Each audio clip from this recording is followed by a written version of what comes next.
फिर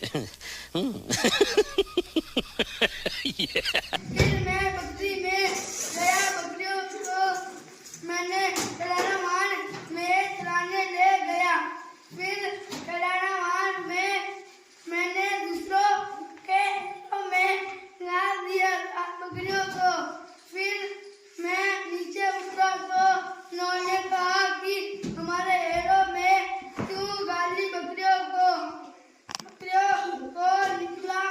निकाल कर मैं घर चला गया। फिर शाम हुई तो मैंने मम्मी से 50 रुपए लेकर दुकान से 2 बीड़ी बम और 2 अनाज लिए। उनको मैंने रात में फोड़ दिए और जला दिए।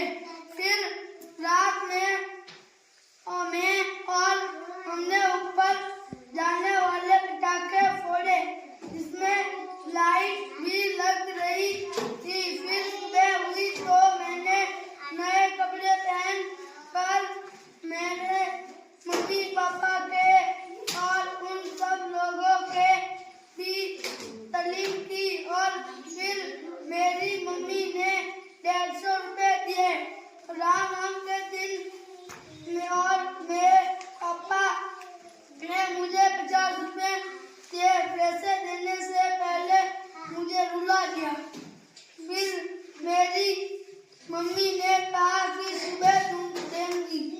फिर राम के दिन बहुत पटाखे फोड़े। दिन में और रात में हम फोड़ रहे थे तो हरीश एक दिया लाया और